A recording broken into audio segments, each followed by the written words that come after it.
Good evening. Welcome to the top 10 movie edition of Arts, Crafts, and More. And my tonight's guest is Jim from More Sunshine, Please. Can you tell us what your channel's about and your shows? Absolutely. Keith, thanks for having me on. Thank you for the invitation. My channel is More Sunshine, Please. I live in Florida, so I have a Disney World centric channel. I am also a big Disney fan, but I do a live stream weekly on Tuesdays at 7 p.m. And we usually talk about Disney stuff. We have a lot of fun. I have a top 15 list I do every week, and I try to mix it up. And I'm very excited to talk movies with you tonight. Yeah, we need to thank Dean from the Live Place because he's running this marathon of movies, which started yesterday and is supposed to go through Friday. And remember to go to the liveplace.com, which is the TV guide of what's streaming on YouTube. Yes, and I think what he's doing is a lot of fun. And because of you, I realized, hey, I should be doing something myself on my own show. So I'll be touching on something about movies on Tuesday. So I have you to thank as well as Dean.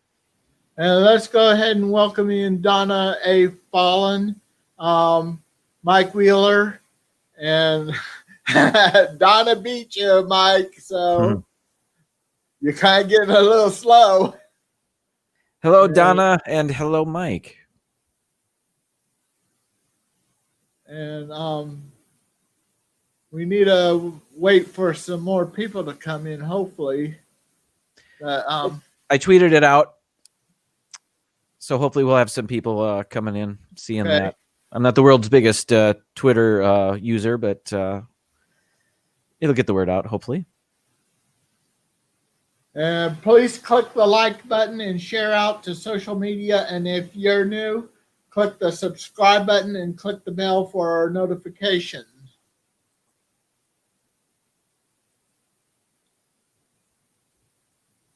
Hello, Wendy, and hello, James Ryan.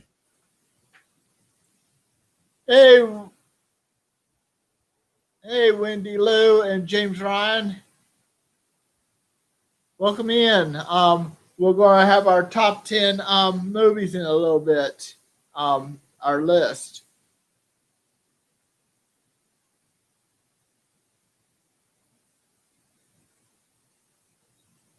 Thanks for having me on, Keith. Are we going to, does it matter that my list isn't necessarily in order, or would you like me to put it into an order?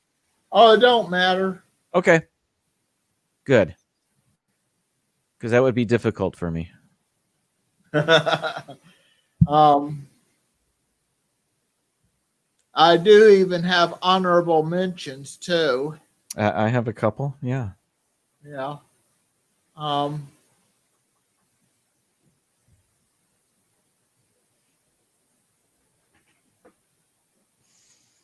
I see Wendy is, or who mentioned, oh, my shirt. My shirt is from the TV show Silicon Valley. I got a kick out of this shirt, so I got one for myself. This is their company on the show. Yeah. And we can go ahead and start our countdown. My number 10 is a DCOM movie, Wizards of Waverly Place, the movie, starring Selena Gomez and David DeLuise. Mm-hmm. David DeLuise is the son of the late Dom DeLuise.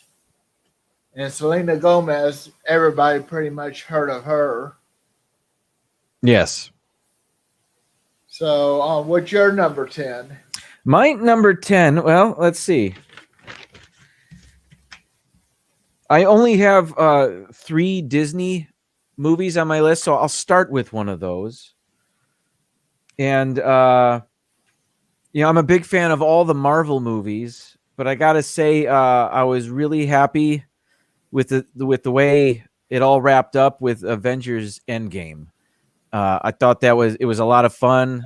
It just it put a bow right on that whole saga, and it was funny, it was touching, it was action packed. It had it all. It was and it was long, so you really got your Marvel's money's worth out of it. It's just I like just about every Marvel movie, but I wanted one for my list, so I'm going to say Avengers Endgame would be. Eventually, I want to get into the Marvel movies, and I want to get right back into the Star Wars too. Hmm. And our viewers can go ahead and list their top 10 in the chat. And then my number 9 is a DCOM movie called Zap, starring Zendaya. Okay. When When you say DCOM, what is that? Disney Channel original movie. Oh, gotcha. All right. Good. Now I'm in the know. All right. Yeah, DCOM is Disney Channel original movie. Okay. What's your number 9? My number 9. All right. Let me mix it up here. If that one's 10 for me, I'm going to say, Tim Burton has done a lot of Disney movies, but I've got one on my list from director Tim Burton that's not a Disney property. And back in the mid 90s, he did a movie called Ed Wood, and it starred Johnny Depp and Sarah Jessica Parker and Martin Landau. And it's about Ed Wood, who was a filmmaker in the 1950s, but he was not great, but he had a passion. And he made some of what people recognize as some of the worst movies ever made, but they're a lot of fun to watch because they are so bad. So Tim Burton's movie is about Ed Wood and the story of how he became a movie maker and the movies he made. And he shot it. Tim Burton shot it in black and white. Martin Landau actually won an Academy Award for Best Supporting Actor for it. And I must have seen it when it came out. I think I saw it in the theater 3 or 4 times. I really liked it. So I thought it deserved a place on my top 10 list. So I'm going to go with Ed Wood as my number 9 movie. Okay. Welcome in Caitlin, Make It Blue. She's one of my mods too. Hello, Caitlin. James Ryan's favorite film is Casablanca. Classic. And I've only seen that once. I've only seen Casablanca one time. I think I haven't seen it. And Wendy Lewis' Labyrinth. And, I don't know if I've ever seen that. I don't think I have. That's the one with David Bowie and the Muppets. Yeah. Or Muppet-like characters. Yes. And Donna Fallon is Gone with the Wind. That's one I've never seen. Yeah. Have you seen that one? Have you seen Gone with the Wind? I don't think so. Yeah. Okay. Now we're at number 8. All right. My number 8 is a DCOM movie. Well, it's a movie and a sequel to it. Teen Beach Movie and Teen Beach 2. Starring Maya Mitchell and I can't remember the guy's name that played in Austin and Ally on Disney Channel. Oh yeah, Ross Lynch. That's who it is, Ross Lynch. Oh, I'm not familiar. And it's kind of neat. When they in the first movie, they went into the movie. They went into a movie. They transported it into a movie through a storm in the ocean, and then they had to work their way back to reality, and then the sequel, Teen Beach 2, the friends that they made in the movie came to reality, and they had to try to get them back. I've never seen it. And what's your number 8? Let's see. My number 8. I'll go with my favorite comedy ever. And this is, I think it came out in 1980. It's a movie called Arthur with Dudley Moore. Oh, I think I've seen that. And Liza Minnelli. Yeah. And John Gielgud. And Arthur is a playboy, heir to a vast fortune. But Dudley Moore is so good, so funny in this movie. And I must have watched this movie 20 times. And especially when it was on cable quite often when I was growing up. So, John Gielgud plays his butler Hobson, who is dry and hysterical. And it was like no movie I had seen before that. And unfortunately, the director of the movie passed away. That was the only movie he ever directed. I sadly, I don't even know what his name is. But he made his one movie was a great one. And it's one of my favorites. I never saw the remake with Russell Brand, but the original is a classic. So that's number 8 for me. And my number 7. Let's see what James Ryan says. His next pick would be Mr. Smith Goes to Washington, a Frank Capra film starring Jimmy Stewart. I've seen that. And my number 7 is a decom version of Adventures in Babysitting. It's kind of like a remake. The original was not a decom movie. The original had Elizabeth Shue in it. This decom version stars Sabrina Carpenter and Sophia Carson. It's kind of like based on the original Adventures in Babysitting, where it's about these two women that they're kind of around high school age or just got out of high school, and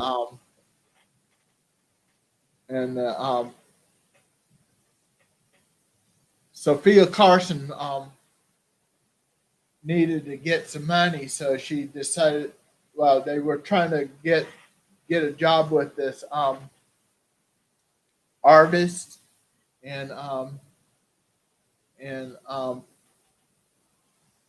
Sophia Carson decided to take up babysitting, even though she had never had any experience, and whereas Sabrina Carpenter had a lot of experience and had these two families, kids that she was taking care of, would generally babysit.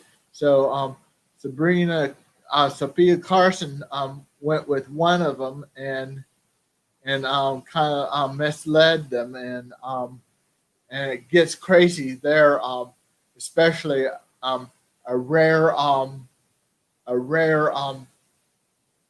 ferret, sapphire ferret that they have to get away from this guy dealing in illegally dealing in exotic animals. Now, not being familiar with the original movie, is this anything like the original? I have never seen the original, but I did like this version real well. All right. What's your number 7? Let's see. Let's go with another Disney one. And this one didn't do very well at the theater, but I love it. I actually I think it's great. It's called Tomorrowland, and it's a movie with George Clooney and Hugh Laurie, and it's um, it's really about a future that could be, and it's very aspirational. It is, it's a story. It's a warning about, not destroying ourselves. But it's so visionary. It's written directed by Brad Bird, who directed The Incredibles, among other things, and I just think I love the graphics. I love the CGI in it. It's when they go to Tomorrowland, it looks so futuristic and bright and clean and wondrous.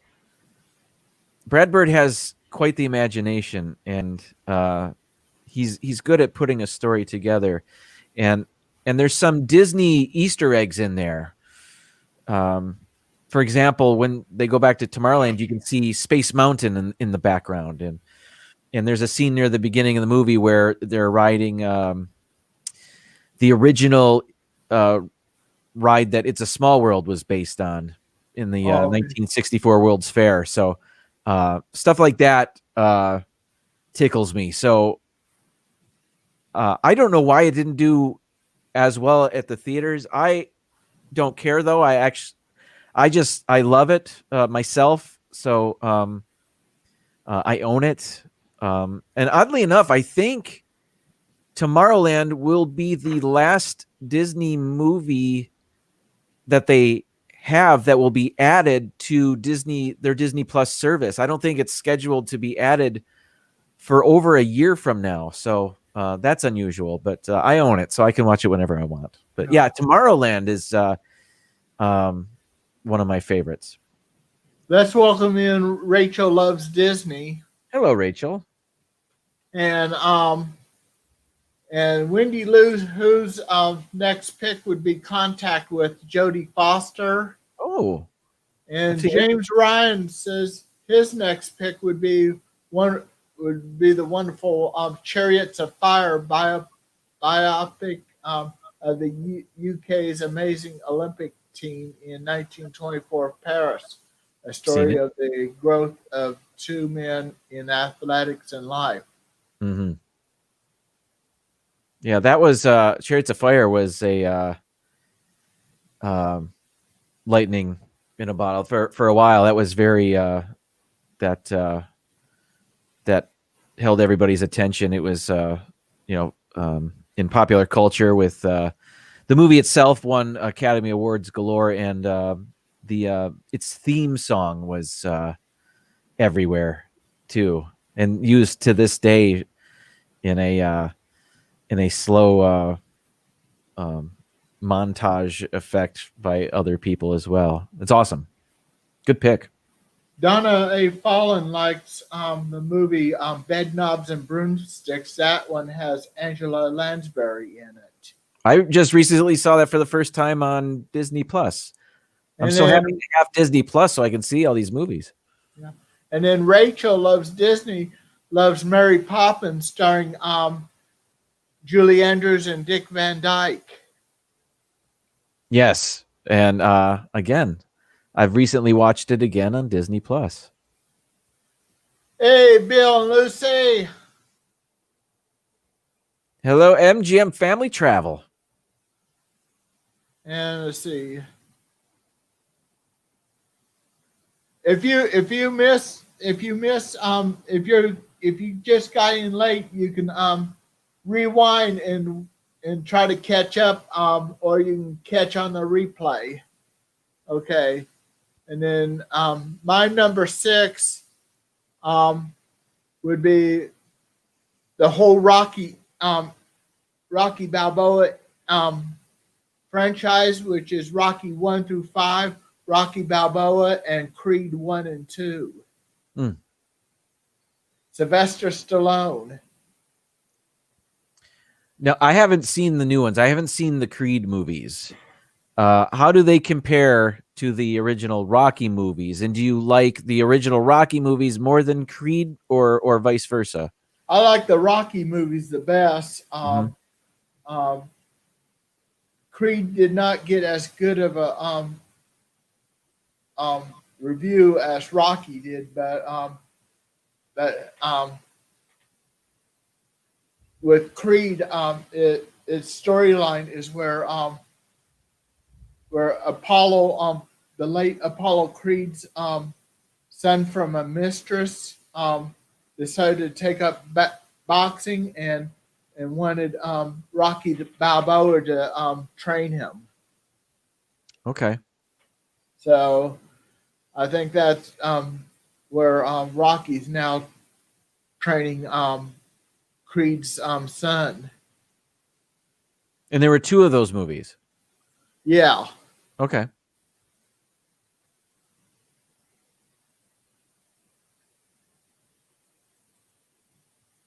I haven't even seen the last of the Rocky movies. I think I saw the first 4. Yeah. Donna, what do you mean? You too? What movie? Mm. I'm going to make some changes to my list.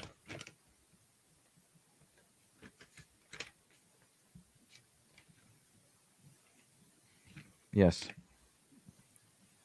Making some changes. And I think Donna probably likes a Rocky. If that's what she meant, the Me Too is. Oh, perhaps. Yeah. And then my number 5 is a sequels that includes Wreck-It Ralph and Ralph Breaks the Internet. All right. That's a Disney movie. Yes. And those are a lot of fun. Those are fun movies. And there was a scene in Ralph Breaks the Internet where Vanellope got upset at Ralph. She broke that cookie heart. She took that cookie heart necklace from him and threw it over the ledge, and then he went down to retrieve it, and down there you can see derelicted web-based places like GeoCities and AOL. Mm-hmm. And I like the Ralph Breaks the Internet. It was so much fun seeing all the Disney princesses in that movie. That was a pleasant surprise, and they did it really well. The scene where they're discussing about being princesses.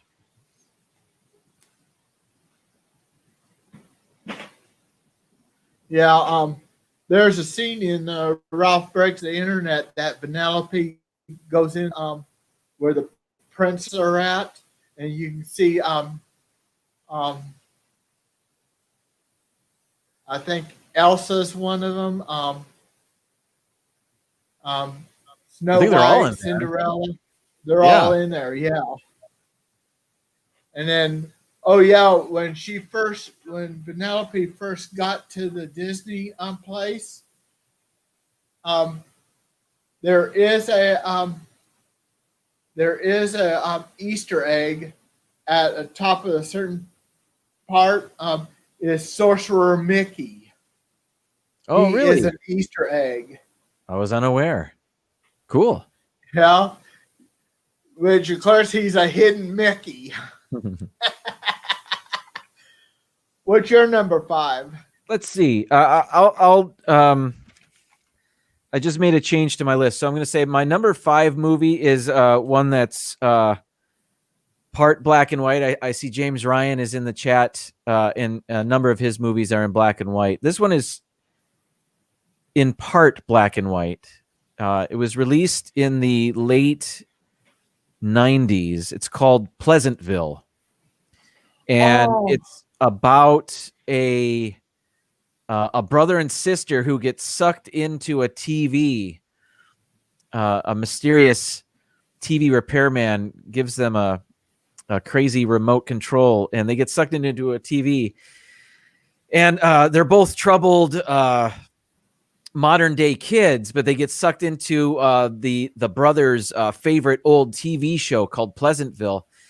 And they have to learn how to cope and live in this black and white television show world.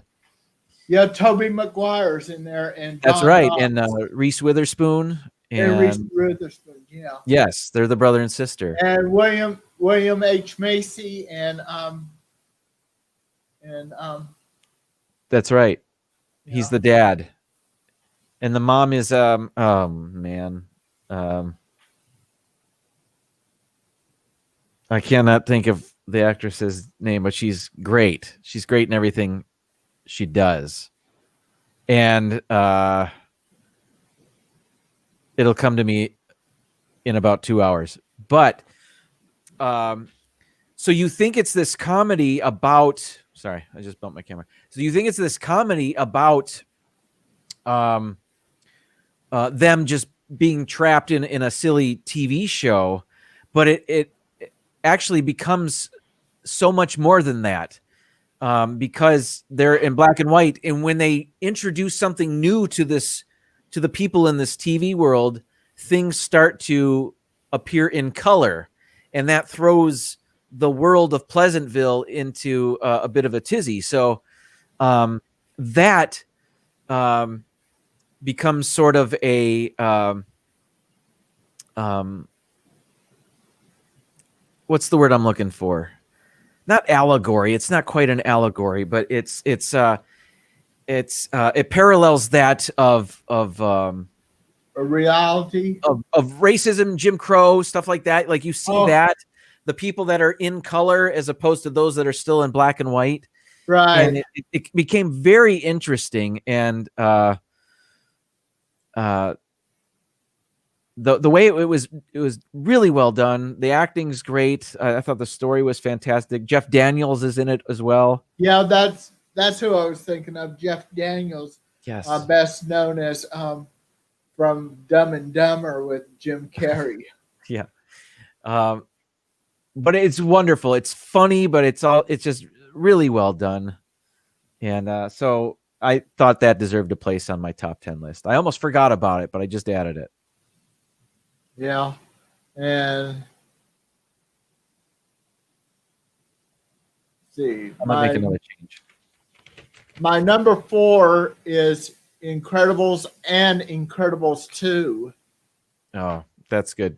And where are you? The camera's on me. It's not fair. I'm hogging up all your show. I need to see you. Oh, sorry. My bad. Incredibles and Incredibles 2's superheroes.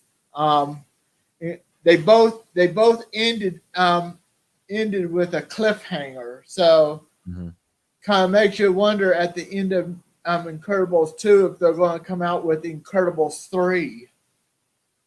I would love that. It's a Disney Pixar.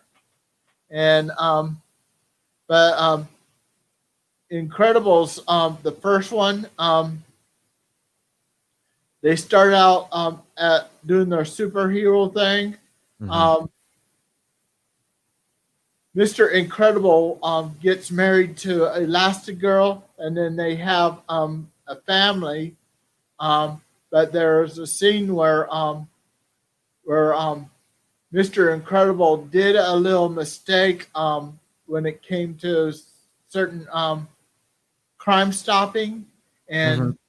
and superhero had a the superhero work was outlawed, and they had to that their secret identity would have to be their only identity. And then Incredibles 2, my favorite part of Incredibles 2 is when the kids were on with the baby Jack Mm-hmm. um, on the boat trying to rescue their parents. Um, they were up in this ventilation shaft, and my favorite part here is my favorite part is where Jack enlarged himself, make himself look like a giant baby. Yeah, still Jack, just 100 times the size. And I also like it that Jack can replicate himself so that so that he which would make it easier on Elastigirl when he gets old enough to where if she needs help cleaning up the house, she can have as many Jacks. You're And right. and then I just noticed some people coming in. Welcome in D&G Explorer and Kidani Sean. Welcome. And we're having top 10 movies. Yes, brought to you by Dean from the Live Place. This was his idea to have a movie week. So anybody that wants to talk movies on their show, which I think is a fantastic idea, and I will be doing the same on my show on Tuesday. But Dean, he's always got these great ideas, so happy to participate in that. And I'm so glad you're doing it too, Keith. Yeah. What's your number 4? Are we on 4? I think I think we're on my 5th one. But let me say first. Let's do your 5th and then your 4th. Let me just say, I had a Brad Bird movie on my list earlier, and he created The Incredibles, and I agree with you. It's maybe an honorable mention for me, but The Incredibles is my favorite Pixar movie, and I love the aesthetic. I love the some things are super modern, some things are mid-century throwbacks, and it just creates this whole other world, and it's really cool.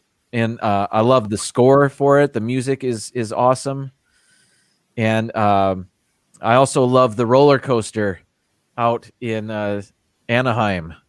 Is my favorite Disney roller coaster, so it's perfect. Yeah, I love The Incredibles. But 5 on my list. Let's see. All right, I just watched this again. I seem to watch it every year, but it's a classic. It's the very first summer blockbuster, and it really put Steven Spielberg on the map. I'm talking about Jaws. Oh, And yeah. I must have seen Jaws 50 times, and it's great. And it's seemingly every time I watch it, I see something new. I guess because I've seen it so many times, I can afford to look at other things on the screen. For example, I noticed a mistake in it. I won't mention it here. I might save it for my show. But there was a film flub in it that I never caught before, and I just saw that last time I watched the movie. But it's so well done, based on a best-selling novel by Peter Benchley, and it really it took over the world back in the mid-70s, and there were sequels that came out, but the first Jaws is really where it's at. Roy Scheider's in it, and Richard Dreyfuss, and Robert Shaw. Murray Hamilton plays the mayor. Lorraine Gary is the mom. And it's just classic. And it really did usher in the idea that movie studios could release these blockbusters, or what they hope to be blockbusters, in the summer months.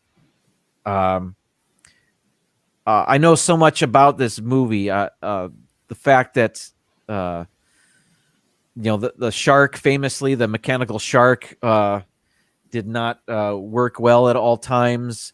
They cut in live action, real shark footage with the mechanical shark stuff, and they did it, seamlessly. There's so many classic parts to this movie. The score by John Williams is one of the best ever.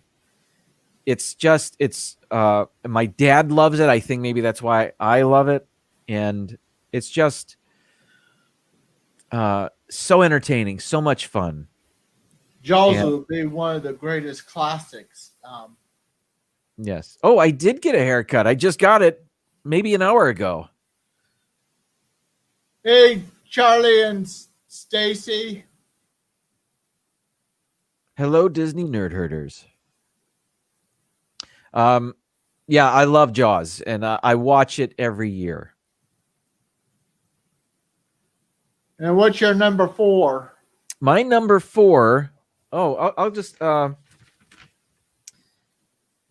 see. I'm gonna number this one. Okay, number 4 on my list is a relatively new movie. Just came out a few years ago. It's called The Martian, and it stars Matt Damon. And it's again based on a great novel. It's he's an astronaut that's on Mars. This takes place in the future, and but it's not futuristic. It's the near future, where a team of astronauts can go to Mars and do some experiments on the surface. But every character is so smart in the movie. It's just so fun to watch because there is humor. It's directed by Ridley Scott, who did Alien and Gladiator and Blade Runner, and he knows what he's doing. But Matt Damon is, through an accident, is left on Mars without a way to contact anybody, seemingly, or the rest of the crew thought he had died, but he didn't. So they left. If they didn't leave, they were in danger themselves. So they had to go, and they thought he was dead. So they couldn't. There was a storm on the surface. Anyway, the rest of the movie, and this might sound like it's long, but it's really well paced. And it's Matt Damon's character being very smart with how he can survive on Mars by himself. And there's a sequence I love, and sometimes I'll play the movie just to watch the sequence. It's a montage sequence set to a David Bowie song, and I don't know why, I just love that scene. And Jeff Daniels is in this one too, and Michael Pena is in it, and Chiwetel Ejiofor. I'm not sure I said his name correctly, but he's in it. Sean Bean is in it, but there's a lot of people in it. It's really an ensemble cast, but and it's really fast moving, even though he's stranded on Mars, which seems like it could that could drag. Ridley Scott knows what he's doing, and he kept it entertaining, and mixing in humor with some setbacks that the character experiences. It just came out a few years ago, but it's in my top 10 list, definitely. The Martian, I love it.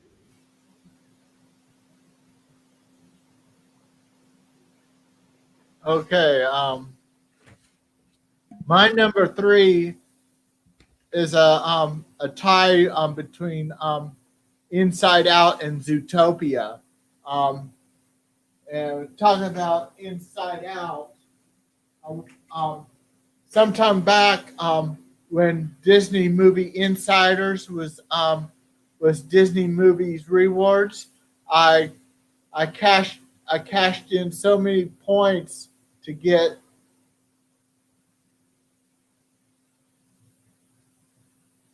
Sadness. Oh, nice. And the reason why I like Inside Out is because um, Raleigh's emotions, it, especially sadness, gets her and Joy lost into where the memories are stored, and Yes. uh, and they was trying to get back to headquarters Hmm. before the whole thing. Right. Before Riley's beyond the point of no return. I love Right. the cast. I love the cast of the voice actors in that. Amy Poehler and Mindy Kaling and Bill Hader. They're awesome. That's a great pick, Keith. Yeah, and the reason why I like Zootopia is it's animals that's the that the storyline's about, and um, um,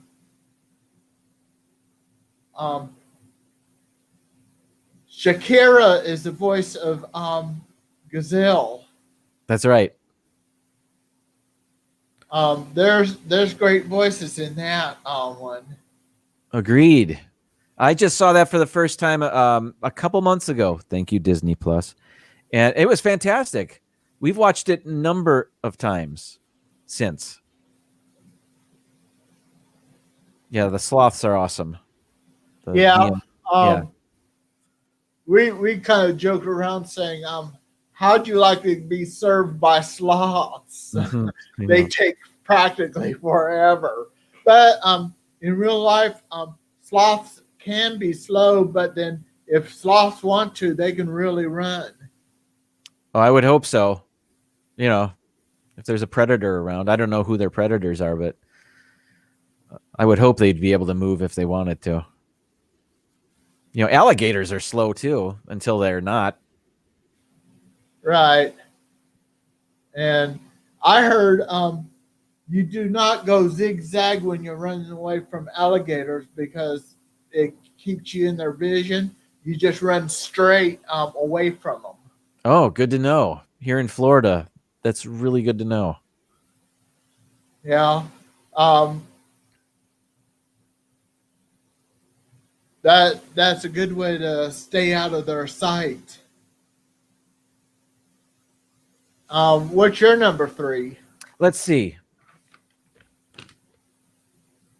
Um, my number three is going to be one of the greatest American movies made. It's The Godfather. Um, it's Oh, Marlon Brando. Yes, Al Pacino, James Caan. Uh, the list goes on. It's I love it. I've seen it countless times, and uh, I even like the third one. Two is a classic as well.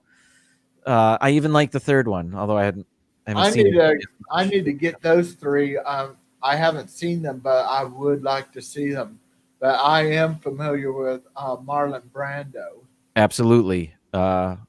He won an Academy Award for that. You know what's funny is he played the elder statesman, the godfather, the patriarch of that family, and I think he was younger than I am right now. I think he I think he was younger playing that role than I am right now, which is weird to think about.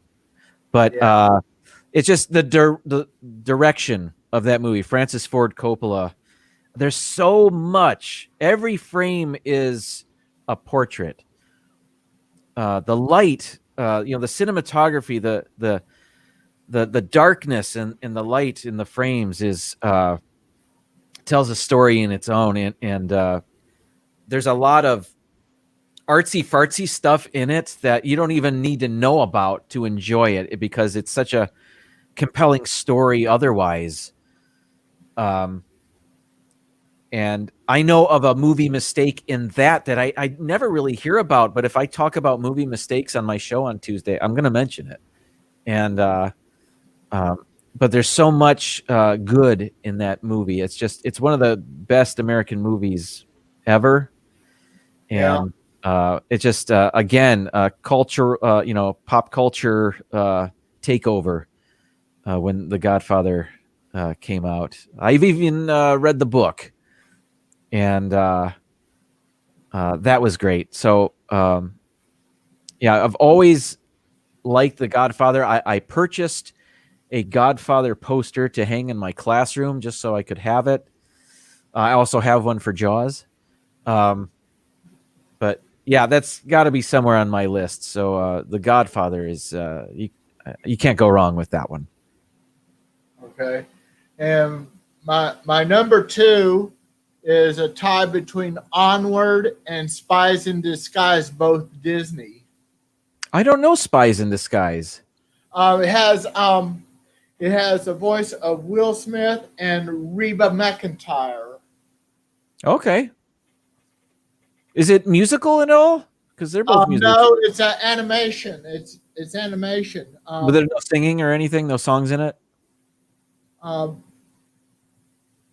That I don't remember, but there was a scene that I like.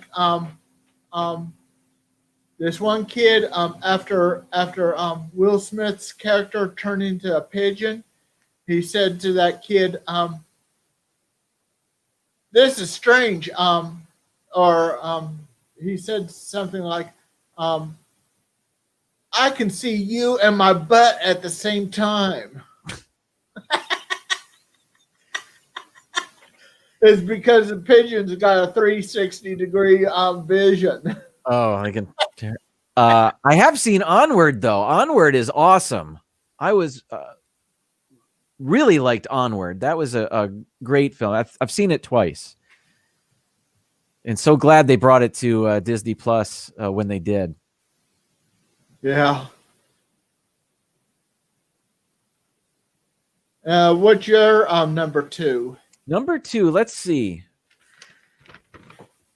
All right, I'll go with a Christmas movie. And it was difficult. I didn't want to load my list full of Christmas movies, but one I go back to and watch every year.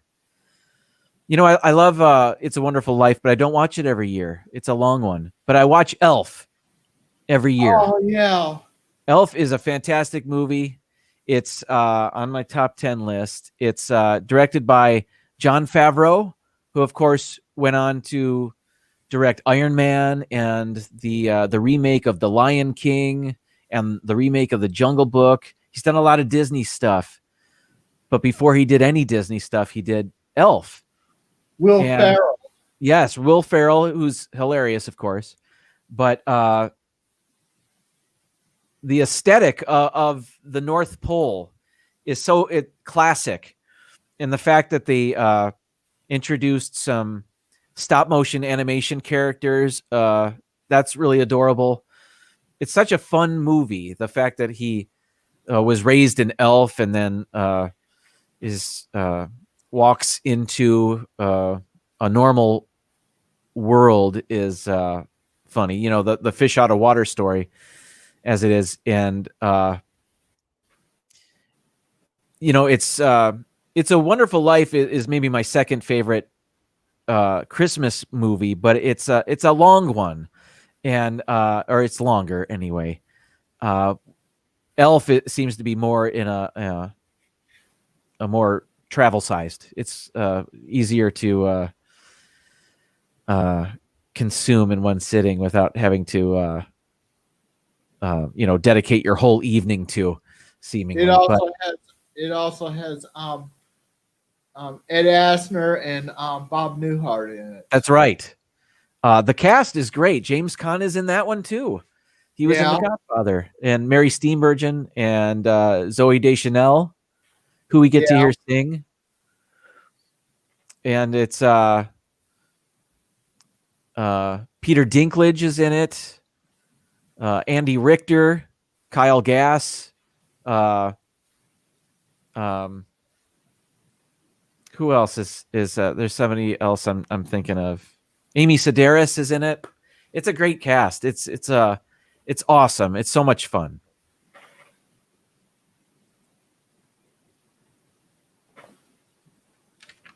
I'm glad I didn't forget about that one.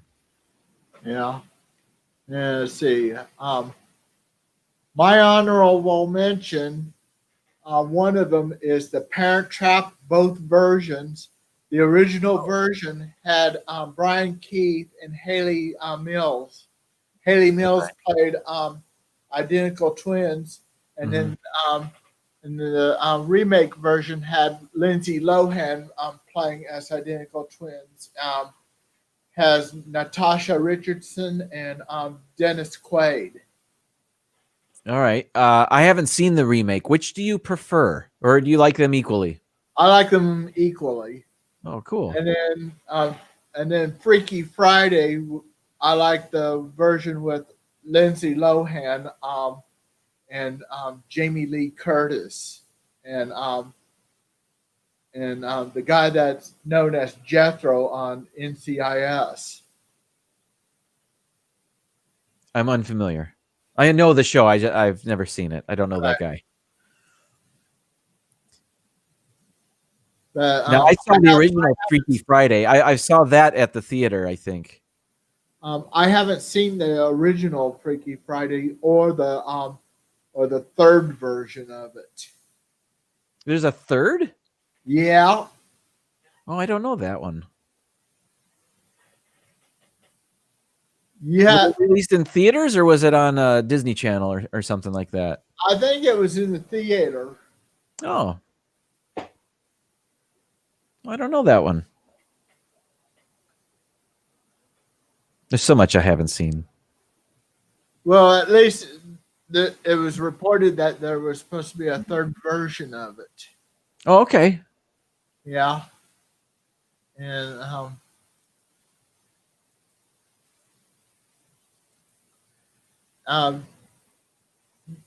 did you mention your honorable mention or Honorable mention? No, but I can.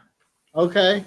I have a number of them. I made a list of all the movies I could think of. I never really made my favorite movie list before, but it was fun to try to think of stuff.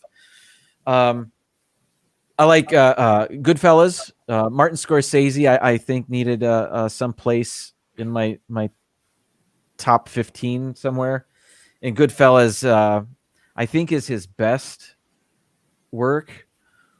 I kind of, as I was making changes to my list, I wanted to match the theme of yours. Yours was so fun, and I've got like Goodfellas. I don't know if that's that gets dark, that gets violent. So I've got another. More recently, Quentin Tarantino made Once Upon a Time in Hollywood. He's such a talented writer and director, and that was his most recent movie. And what he's been doing lately is rewriting like an alternate history. And this had to do with like the Manson family. And it was so enjoyable to see his alternate history concerning the events that took place. My wife and I we enjoyed that movie a lot. Yeah. And what else? Another one. Oh, just as a piece of art, and nothing political behind this, but the movie JFK, directed by Oliver Stone. He introduced some things in there that we hadn't seen widely in movie making, using different film stock and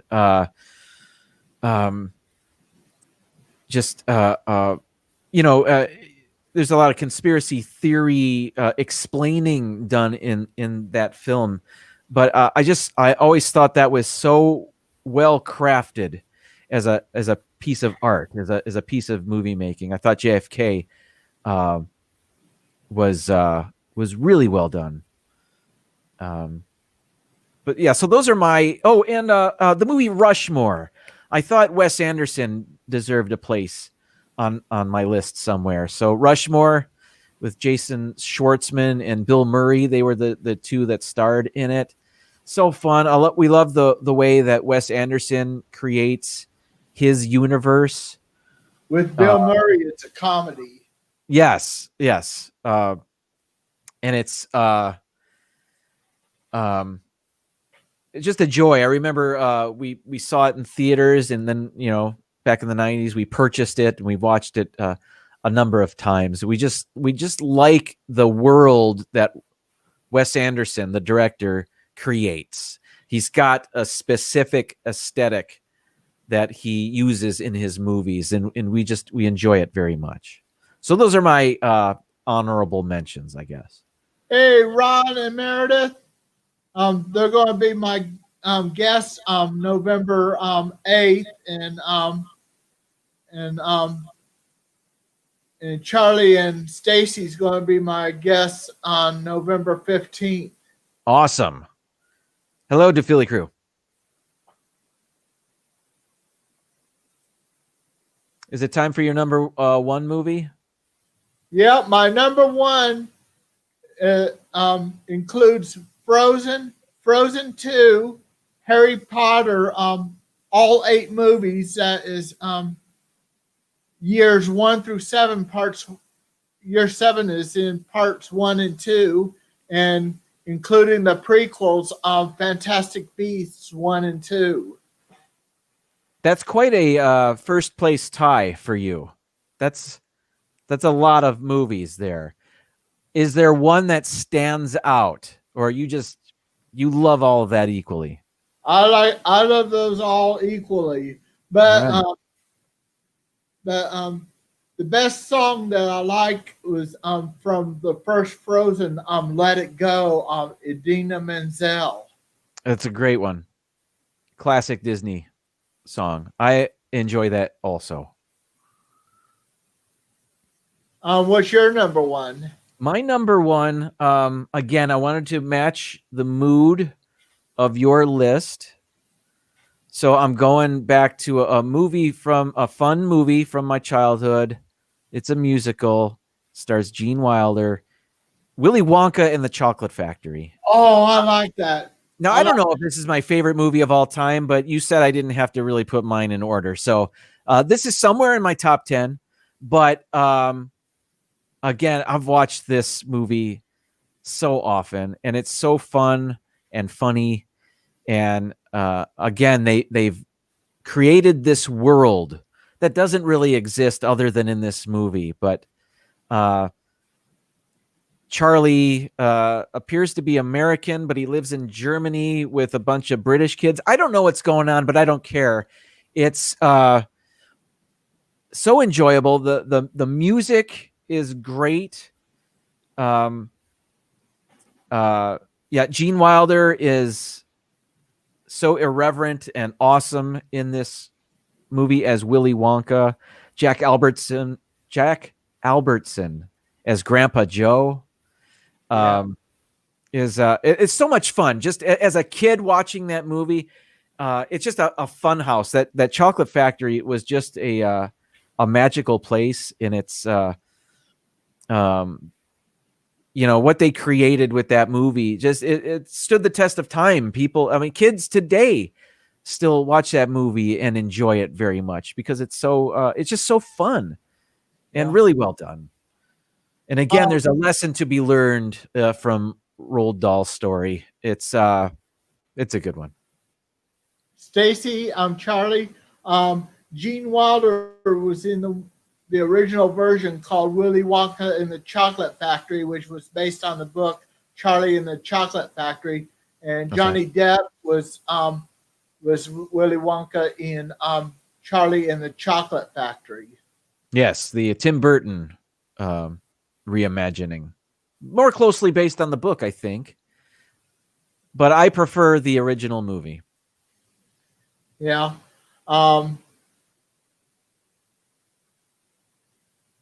So that makes up our top 10.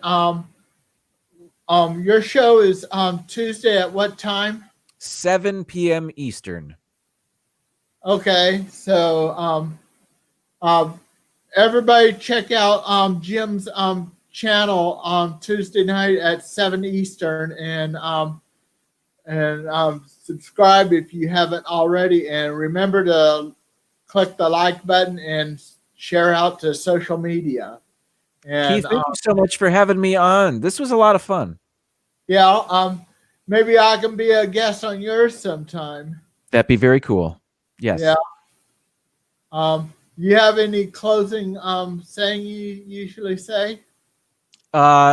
Just being silly, I usually say end broadcast. Have a magical evening and a great big beautiful tomorrow. Bye bye. Bye, everybody.